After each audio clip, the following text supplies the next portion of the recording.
क्या होगा अगर आपकी सबसे बड़ी हार आपकी काबिलियत की नहीं, आपके सोचने और काम करने के तरीके की हार हो? क्या होगा अगर आप बहुत मेहनत करने के बाद आप इसलिए पीछे रह जाएं क्योंकि आप बार-बार वही पुराना पैटर्न दोहरा रहे हैं?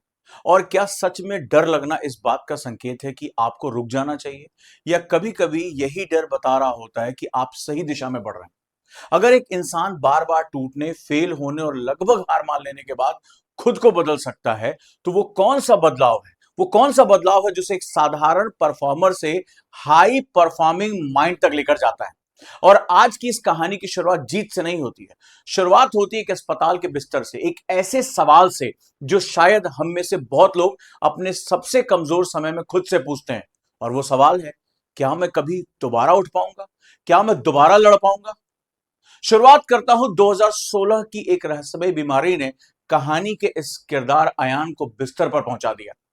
जब शरीर साथ छोड़ने लगे, जब भविष्य साफ ना दिखाई पड़े, तब लड़ाई केवल बीमारी से नहीं होती है। एक दूसरी लड़ाई दिमाग के अंदर शुरू हो जाती है। और वो सवाल होता है, क्या मैं दोबारा कभी उठ पाऊंगा? क्या मैं दोबारा कभी लड़ पाऊंगा?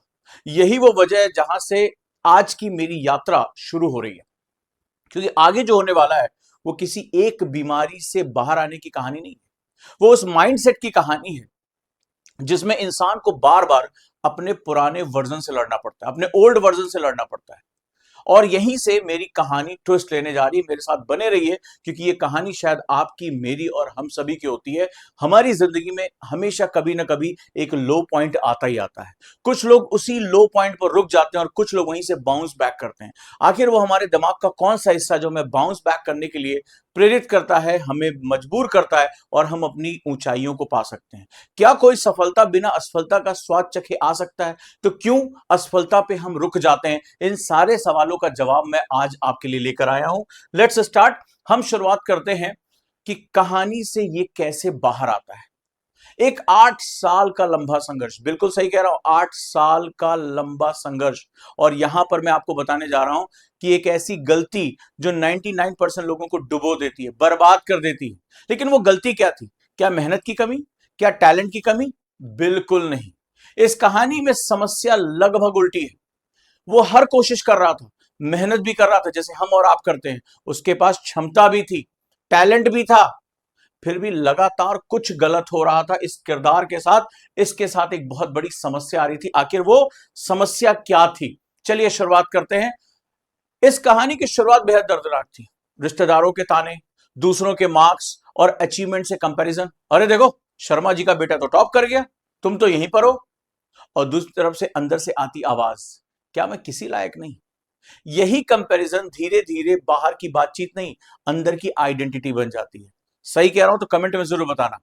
जब आप हर समय किसी और की उपलब्धि को अपनी कीमत मापने का स्केल बना लेते हैं, उसने अचीव किया, मैं नहीं कर पाया, तब आप अपना रास्ता देखना बंद कर देते हैं। अब लक्ष्य जीतना नहीं रहता, लक्ष्य हो जाता है किसी और जैसा साबित होना। और यहीं से प्रेशर बढ़ता है। सच कह रहा हूं कि आपकी जिंदगी में भी कोई ऐसा पल आया था जब आपको भी दूसरों की तुलना का सामना करना पड़ा? कहानी बदलती है दोस्तों। और अब यहां से एक सवाल बार बार सामने आता है, बार बार आता है कि मैं फेल क्यों हो रहा हूं? और अब मैं आपसे वही चीज कहने जा रहा हूं कि टैलेंट था, कोशिश थी, लेकिन हर कोशिश बुरी तरह फेल हो रही थी। समस्या मेहनत की अनुपस्थिति नहीं थी कि मेहनत नहीं है, मेहनत में कोई कोताही है। समस्या है ओवर थिंकिंग का जाल। बिल्कुल सही कह रहा हूं, ओवर थिंकिंग का जाल। हर फेलियर के बाद एनालिसिस, फिर एनालिसिस का एनालिसिस, और जब हम एनालिसिस का एनालिसिस करते हैं तो डाउट क्रिएट होता है। फिर अगला कदम लेने से पहले दिमाग में 10 संभावित हार आ जाती है। अरे मैंने पहले ऐसा किया था, मैं हार गया। मैंने पहले वैसा किया था, मैं हार गया। मुझे बताना किसके साथ ऐसा होता है? और जब हम ओवर थिंकिंग के जाल में फंस जाते हैं तो एनर्जी एक्शन में जाने की बजाय मेंटल नॉइज, जो ओवर थिंकिंग हो रही, जो शोर आ रहा है, जो पुरानी यादें, पुरानी हार, पुरानी अनुभव, वो बार बार चलने लगते हैं और उसी में हमारी एनर्जी खत्म हो जाती है। और जब यही साइकिल लंबी चलती है तो एक समय आता है, एक समय आता है, इंसान केवल रिजल्ट से नहीं हारता, वो अंदर से थक जाता है, वो अंदर से टूट जाता है। उसको लगता है अब मैं कुछ नहीं कर सकता, मेरे लिए अब कुछ नहीं बचा है। तो सवाल है, क्या हम इससे बाहर निकल सकते हैं? तो दोस्तों यस, बिल्कुल सही, हम इससे बाहर निकल सकते हैं। और वो एक रात इस कैरेक्टर के जीवन में आई जब लगा अंदर से सब कुछ टूट गया। यहां आपको अंधेरा दिखाई पड़ रहा है, बारिश है, अकेला बैठा एक इंसान है, और यही इस कहानी का लो पॉइंट है। आप मुझे बताना, कभी जिंदगी में आप भी इसी तरह से तन्हा हुए? कभी आपको भी लगा कि मेरे लिए कुछ नहीं बचा है, क्या मेरा सब कुछ बर्बाद हो गया? यूं लगा कि ये जो अंधेरे हैं अब कभी नहीं खत्म होंगे। बारिश की बूंदें तन्हाई को लेकर आती हैं, उदासी को लेकर आती हैं। क्या हमारी जिंदगी, आपकी जिंदगी में भी एक पल आया था? क्या आप भी अपने कभी लोवेस्ट पॉइंट पे पहुंचे जब लगा कि सब कुछ टूट गया है? क्योंकि कभी कभी सबसे खतरनाक मोमेंट वो नहीं होता जब दुनिया कहती है आप हार गए।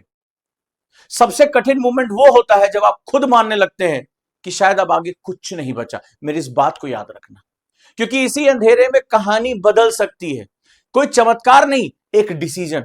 और जिंदगी में जब हमें वो सही डिसीजन लेना आ जाता है तो हम अपनी कहानी को बदल देते हैं। कोई चमत्कार नहीं करते, कोई एक्स्ट्राऑर्डिनरी चीज नहीं, बस अपनी सोच, अपने निर्णय को बदल देते हैं। तो आखिर वो निर्णय क्या है, आज आपको मैं एक चीज बताने जा रहा हूं, मेरे साथ रुके रहिए। और मेरी कहानी का कैरेक्टर अयान एक कड़वा सच स्वीकार करता है। स्वीकार करना बहुत जरूरी है कि मुझे अपना दिमाग बदलना होगा। उसके सामने एक विचार आता है और वो कहता है कि साधारण लोग रुक जाते हैं, योद्धा रास्ता बनाते हैं। साधारण लोग रुक जाते हैं लेकिन योद्धा रास्ता बनाते हैं। यहां योद्धा का मतलब किसी से लड़ने वाला व्यक्ति नहीं, उस मेंटल एटीट्यूड का प्रतीक है जो ऑब्स्टेकल देखकर ये नहीं पूछता मेरे साथ ही ऐसा क्यों हो रहा है, वो पूछता है कि अब रास्ता क्या है, मुझे कैसे आगे जाना है। ध्यान दीजिएगा, परिस्थिति अभी बदली नहीं है, रिजल्ट अभी आया नहीं है, दुनिया अभी भी वही है, ताने अभी भी वही हैं।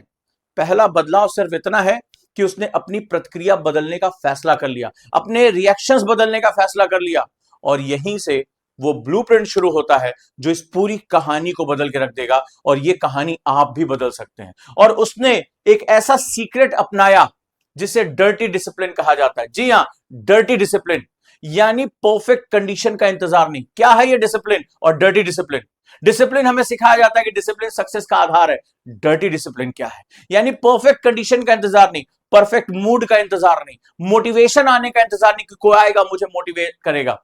मन नहीं है फिर भी काम करेंगे, बारिश जैसा खराब माहौल हो, मूड डाउन हो, अंदर रेजिस्टेंस हो रहा हो, टेम्पटेशन हो, फिर भी जूते बांधने हैं और कहानी शुरू करनी है। इसे डर्टी इसलिए समझिए क्योंकि रियल डिसिप्लिन हमेशा सुंदर नहीं दिखता, क्योंकि आप इंस्पायर्ड होंगे, कभी आप बहुत आगे जाएंगे, कभी आप डिमोटिवेट होंगे, लेकिन डर्टी डिसिप्लिन कहता है कि प्रोसेस हर समय चलना चाहिए। प्रोसेस जो आपने तय कर लिया वो हमेशा चलना चाहिए। यही वो सबसे बड़ा शिफ्ट था, फीलिंग के आधार पर एक्शन नहीं, कमिटमेंट के आधार पर एक्शन। मेरा मूड नहीं है, मेरी फीलिंग आज ठीक नहीं है, एक्शन इस पर डिपेंड नहीं करेगा। कमिटमेंट है कि मुझे आज ये करना है, वो मैं करूंगा। लेकिन डिसिप्लिन ने एक नई कीमत मांग ली। कहते हैं ना, डिसिप्लिन, इस संसार में कुछ भी मुफ्त नहीं है, कीमत देनी पड़ती है। वो कीमत क्या है जिससे हम और आप लगातार घबरा जाते हैं? जरा सोचिए तो वो कीमत क्या है। और वो कीमत है, धीरे धीरे उसने खुद को डिस्ट्रैक्शन से काटना शुरू किया। दोस्तों की पार्टी छूट गई, टेम्पटेशन छूट गया, कैलेंडर पे लगातार काम के निशान बढ़ते चले गए। हर दिन अपनी आंखों के सामने रखा, मैंने ये काम किया, ये नहीं किया, आज मेरे टारगेट पूरे हुए नहीं पूरे हुए। पूरा फोकस, एक तरफ दुनिया एंजॉय करती दिखाई देती रही और वो अपने डेस्क पे बैठा रहा। उसके दिमाग में सिर्फ एक ही बात, अभी नहीं, मुझे मेहनत करनी है, इस पार्टी की तरफ मुझे नहीं देखना है, मुझे रात दिन यहां पर लगे रहना है। ये सेक्रीफाइस का फेस था। याद रखिए, जब आप इरादा कर लेते हैं तो आपसे सेक्रीफाइस मांगा जाता है, और यहीं पर ज्यादातर लोग बसते हैं। वो चाहते तो हैं अपनी जिंदगी को कामयाब करना, अपनी मनचाही जिंदगी को पाना, लेकिन वो सेक्रीफाइस नहीं कर पाते। अब सिर्फ एक लक्ष्य बचा, और यहीं से कहानी हमें एक अनकंफर्टेबल सवाल के सामने खड़ा कर देती। एक ऐसा सवाल जिसे हम सुनना भी नहीं चाहते, जिसे हम पूछना भी नहीं चाहते। क्या केवल लगातार मेहनत कर लेना ही जीत की गारंटी है? ये आपने सवाल भी पूछा होगा। क्या केवल लगातार मेहनत कर लेना ही जीत की गारंटी है? और अगर इसका जवाब होता हां, कि मेहनत कर लेना ही जीत की गारंटी है, तो अब जो मैं आपको झटका देने जा रहा हूं वो झटका आपको नहीं लगता। तो आगे बढ़ते हैं, कहानी के ट्विस्ट आगे ले जाने की बात करते हैं कि इतनी मेहनत करने के बाद भी वो टेस्ट में बुरी तरह से फेल हो गया, एग्जाम में बुरी तरह से फेल हो गया। और डिसिप्लिन की इस जर्नी में यही मिड पॉइंट है, यही वो मध्य बिंदु है कि हम जब सोचते हैं, हम जब सोच लेते हैं कि मैं ये कर रहा हूं, मुझे ये मिल जाएगा, तो जिंदगी वो स्ट्रेट लाइन ग्राफ में नहीं चलती है। जिंदगी हमें झटके देने के लिए जानी जाती है। अब एक्सक्यूज खत्म हो गए थे, वो मेहनत कर रहा था, उसने डिस्ट्रैक्शन कम कर दिए थे, उसने डिसिप्लिन बना लिया था, फिर भी रिजल्ट नहीं आया। तो इसका मतलब है, अब यहां पर आता है डाउट, सबसे खतरनाक हिस्सा, कि रिजल्ट क्यों नहीं आया? क्या मेरी स्ट्रैटेजी बिल्कुल गलत थी? क्या मेरी मेहनत में कमी थी? अब मैं आपको एक इंपॉर्टेंट बात बताने वाला हूं, क्यों इस आधे रास्ते से ज्यादा लोग लौट जाते हैं। तो कामयाबी केवल मेहनत से आसानी से नहीं मिलती। इससे गहरी बात है कि सिर्फ एफर्ट पर्याप्त नहीं है, एफर्ट का प्रोसेस, अब मेरी बात को ध्यान से समझिएगा, एफर्ट का प्रोसेस सही दिशा में अगर ना हो, डायरेक्शन में ना हो, तो यहां रिजल्ट नहीं मिलता। अब इसके सामने दो रास्ते थे, पुराने पैटर्न में वापस आ जाना या फेलियर को एक नई तरह से पढ़ना, फेलियर को एक नई तरह से देखना। अब मेरी बात को याद रखिएगा, एफर्ट आप करेंगे, लेकिन डायरेक्शन आपका मेंटर आपको देता है, डायरेक्शन आपका एक ऐसा गुरु जो आपकी सफलता और असफलता से खुद को जोड़ लेता है, वो होना चाहिए। जीवन में जितने भी महान खिलाड़ी हुए, महान लोग हुए, उनके जीवन में एक मेंटर जरूर रहा है। क्योंकि इंसान जब मेहनत करता है तो वो रास्ता नहीं देख पाता, वो दिशा नहीं देख पाता, उसका पूरा ध्यान अपनी मेहनत, अपनी प्रोसेस पे होता है, लेकिन प्रोसेस और डायरेक्शन का होना बहुत जरूरी है। यही रीजन है कि आज मेरे साथ इतने बच्चे मुझे अपना मेंटर, अपना गुरु बनाकर तैयारी कर रहे हैं। उन्हें पता है कि वो मेहनत 10 घंटे 12 घंटे उन्हें करना है, लेकिन उनकी मेहनत सही है, उनका प्रोसेस सही है, वो सही तरीके से आगे बढ़ पा रहे हैं। इसके लिए लगातार एक मेंटर की, एक गाइडेंस की आवश्यकता पड़ती है। चलिए कहानी को आगे लेके चलते हैं, और अब हम समझते हैं कि फेलियर को कैसे एक्सेप्ट किया जाए और उसको कैसे रीडिजाइन किया जाए। उसे अपना एक पुराना विचार याद आता है कि डर हमेशा दुश्मन का नहीं होता, डर हमेशा दुश्मन का नहीं होता है, कभी कभी डर दिशा दिखाने के लिए भी आता है। अगर ये डर ना हो, अगर ये डर नाम का राक्षस ना हो, तो हम बहुत कंफर्ट जोन में चले जाते हैं। डर दुश्मन नहीं है, डर हमें रास्ते पे ले जाने वाला एक प्रेरित वर्ड है, एक चीज है जो हमें मोटिवेट करती है। नहीं तो हम इंसान कंफर्ट जोन में रुक जाते हैं, साधारण लोग रुक जाते हैं, योद्धा इसी से अपना रास्ता बनाते हैं। इस बात को याद रखिएगा। इसका मतलब ये नहीं कि हर डर के पीछे ब्लाइंडली भागना है। यहां मैं जो आपको बताने जा रहा हूं कि कठिनाई आते पीछे हटना जरूरी नहीं है। जिस जगह फेलियर और फियर आपको रोक रहे हैं, वही शायद आपको अपने प्रोसेस को और मजबूत करना है। और यही पहला प्रिंसिपल दूसरे प्रिंसिपल से जुड़ जाता है। डिसिप्लिन आपको बिठाता है, लेकिन प्रोसेस, फोकस आपको बताता है कि बैठकर करना क्या है, आपकी डायरेक्शन क्या होनी चाहिए। आगे चलते हैं और समझते हैं कि कहानी और कैसे ट्विस्ट लेती है। अब उसने अपना ध्यान दूर के रिजल्ट से हटाकर आज के काम पर रखा, सिर्फ आज का काम और कुछ नहीं। जिसने आज को जीत लिया, जिसने आज को समझ लिया, वो फ्लो स्टेट में चला जाता है। और मेरी पूरी मेंटरशिप का कोर यही है, सिर्फ आपके पास आज है। सुबह उठने से लेकर और रात में सोने तक प्रक्रियाओं को सेट कर दो, सिर्फ आज पर अपनी कमांड कर लो, कल अपने आप ठीक हो जाएगा, हफ्ता अपने आप ठीक हो जाएगा।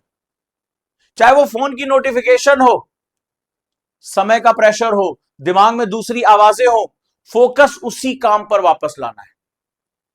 इसे फ्लो स्टेट कहते हैं, यानी एक ऐसी अवस्था जहां व्यक्ति काम में गहराई से डूब जाता है और उसका ध्यान पूरी तरह से टास्क पर टिक जाता है। उसको समझ में आ जाता है कि टास्क के सिवा मेरे पास और कुछ नहीं है। और यहीं पर आहा मूवमेंट हमारी जिंदगी में आता है। जब आप फ्लो स्टेट में चले जाते हैं तो आप हाई परफॉर्मेंस का सीक्रेट समझ जाते हैं।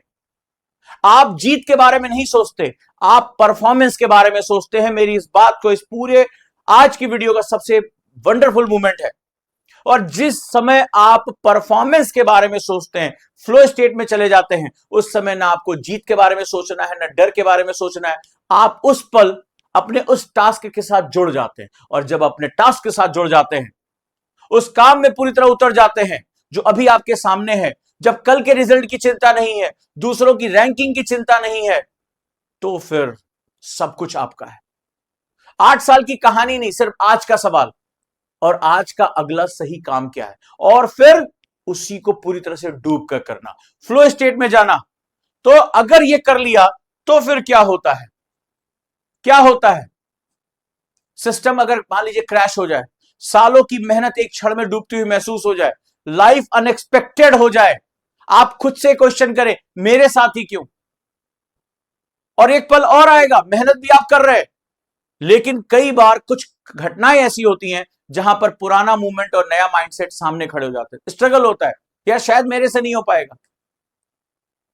पुराना माइंडसेट क्या कह रहे, फिर वही हुआ तुम्हारे साथ, क्यों कर रहे हो ये सब? ये सब तुम्हारे लिए नहीं है। लेकिन अगर अपने अपना माइंडसेट स्टार्ट कर लिया है, नया बना लिया है, तो पैनिक के बीच में प्रोसेस खोज लेता है।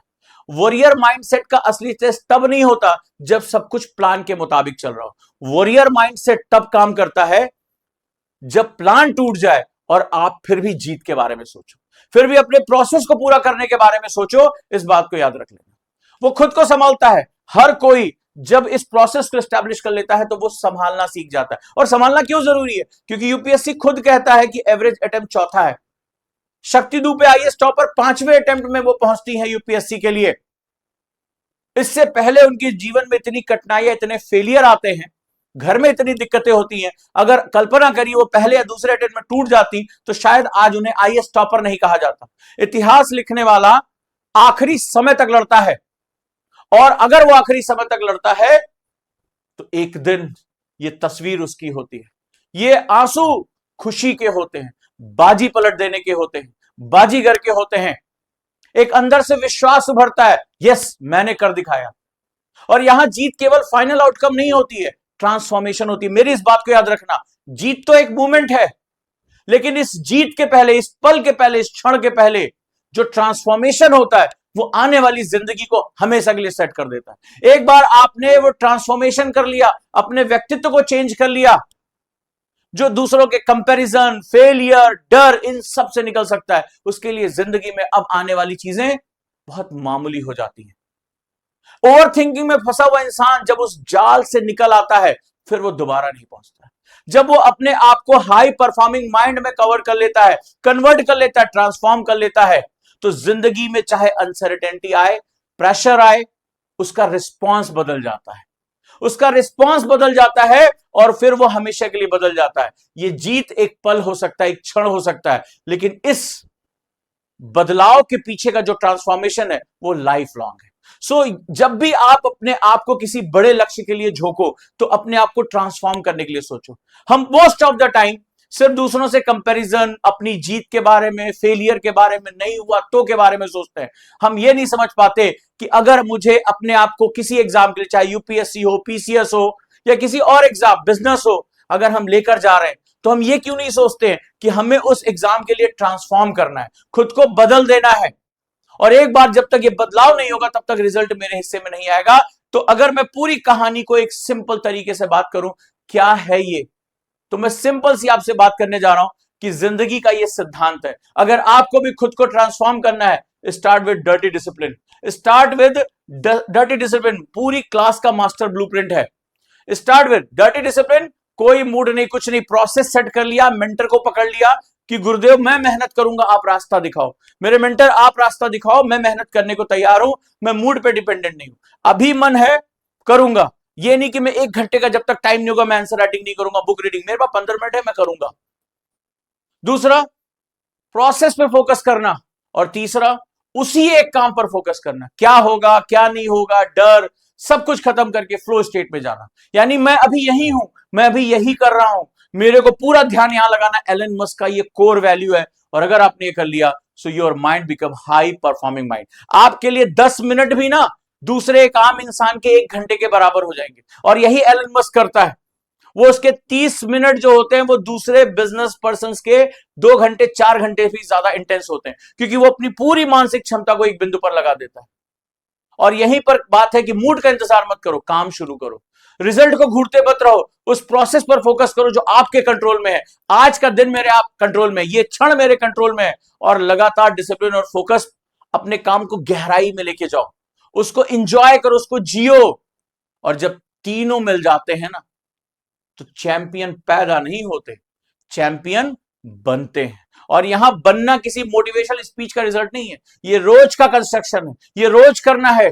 एक दिन का मन नहीं था फिर भी किया, एक दिन का फेलियर मिला फिर भी प्रोसेस सुधारा, एक दिन डर लगा फिर भी आगे बढ़े, एक दिन सिस्टम क्रैश हुआ फिर भी खुद को संभाला। वॉरियर माइंडसेट का अर्थ ही नहीं कि आप कभी गिरेंगे नहीं। इस कहानी में मेरा किरदार बार बार गिरता है। सवाल यह है कि गिरावट के बाद अगला रिस्पांस पहले से बेहतर हो रहा है या नहीं हो रहा है। अब फैसला आपका है, फैसला आपका है कि आपको क्या करना है। और अब हम उसी पहले सवाल पर आते हैं। अस्पताल के उस बिस्तर पर पड़ा व्यक्ति पूछ रहा था, क्या मैं कभी उठ पाऊंगा, क्या मैं कभी जीत पाऊंगा? और 8 साल के बाद उसका उत्तर यह नहीं था कि वो एक बार और उठा फिर कभी नहीं गिरा। हमने आज सीखा कि वो ऊपर उठते हम कंपैरिजन से, ओवर थिंकिंग से, फेलियर से, टूटने के बाद, और उस मूवमेंट से भी जब सालों की मेहनत खतरे में दिखाई देती है। और यहीं पर अगर मैं बात करूंगा कि अगर आप इस जगह होते, मुझे कमेंट में बताइए, अगर आप इस जगह होते तो क्या आप टूट जाते? क्या आप हार मान लेते? हां या ना कमेंट में जरूर बताइएगा। और सबसे जरूरी सवाल, जब अगली बार आपका मूड नहीं होगा किसी काम को करने का, रिजल्ट देर से आएगा, डर सामने खड़ा होगा, या आपका बनाया हुआ प्लान अचानक से क्रैश हो जाएगा, आप फैसला क्या लोगे? और इस पूरी कहानी का वॉरियर माइंडसेट एक ही जगह दिखाई पड़ता है। चैंपियन वो नहीं जो कभी गिरता नहीं, चैंपियन वो नहीं जो कभी गिरता नहीं, चैंपियन वो है जो गिरने के बाद भी अपना प्रोसेस नहीं छोड़ता और हर बार उठने के लिए खुद को फिर से बनाता है। जुड़े रहिएगा। वीडियो अच्छी लगी तो चैनल को सब्सक्राइब करिए, लाइक करिए, कमेंट बताइए आप वो चैंपियन हैं या नहीं।